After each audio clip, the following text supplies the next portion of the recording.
Para entender el contexto que hoy nos sitúa al hablar de accesos a la educación de calidad de personas en situación de discapacidad, tenemos que entender y partir de la base que todos los seres humanos nacen libres e iguales en dignidad y derechos. Es la primera frase de la Declaración Universal de Derechos Humanos, adoptada por la Asamblea General de las Naciones Unidas en el año 1948.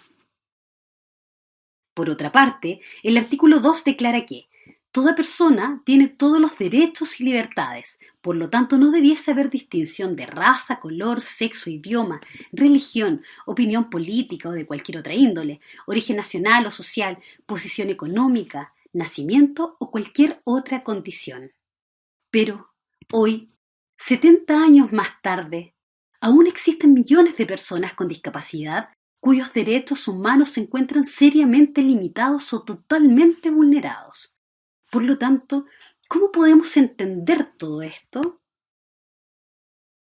Implica entender la discapacidad desde otro foco, no desde una persona entendida históricamente como, entre comillas, portador o víctima o que padece una discapacidad. Es cambiar esta definición hacia un modelo social, en donde la discapacidad no es un atributo de la persona, sino el resultado de un complejo conjunto de condiciones, muchas de las cuales están originadas o agravadas por el entorno social. Por lo tanto, es la sociedad la responsable de brindar espacios libres de barreras y que permitan el acceso de todas las personas, en este caso especial de las personas en situación de discapacidad, a una educación de calidad. La utilización del término social en este caso pretende remarcar que las causas que originan la discapacidad no son individuales de la persona afectada, sino sociales, por la manera en que se encuentra diseñada la sociedad. ¿Cómo lo hemos hecho históricamente en cuanto a los paradigmas de atención a la discapacidad? En un inicio teníamos un modelo al cual llamamos exclusión, que se puede ver en la figura 1. Es decir, dejábamos fuera del contexto educativo a las personas en situación de discapacidad, siendo impensado considerar que ellos pudiesen acceder a la educación. Incluso en algunos años se les llamó no educables. Transitamos posteriormente a un modelo llamado segregación, que se puede observar en la figura 2.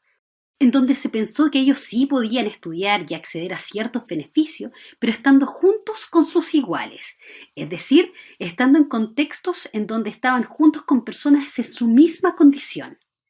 Este modelo es el propio de las escuelas especiales, por ejemplo, para personas con discapacidad intelectual o las llamadas escuelas de lenguaje, entre otras.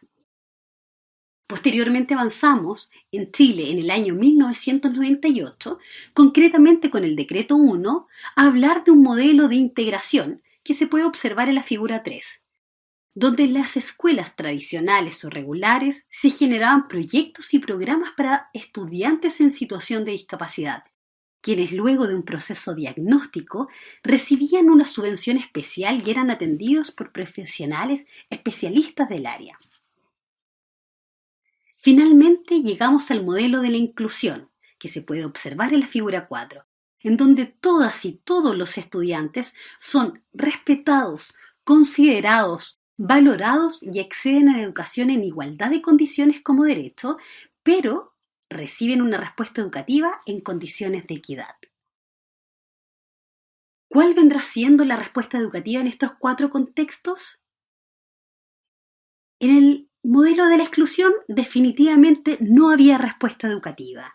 En la segregación, cada una de las escuelas tenía planes y programas propios para escuelas especiales de cada condición o discapacidad.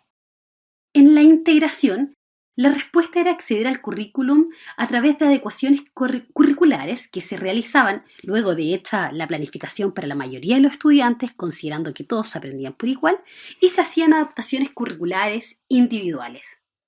En la inclusión, la respuesta curricular corresponde a la diversificación, al respeto y consideración de cada uno de los estudiantes. Por lo tanto, la respuesta ahí sería diversificar en la práctica.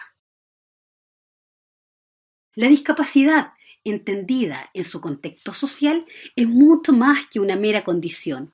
Es una experiencia de diferencia. Sin embargo, frecuentemente es también una experiencia de exclusión y de opresión. Los responsables de esta situación no son las personas con discapacidad, sino la indiferencia y falta de comprensión de la sociedad.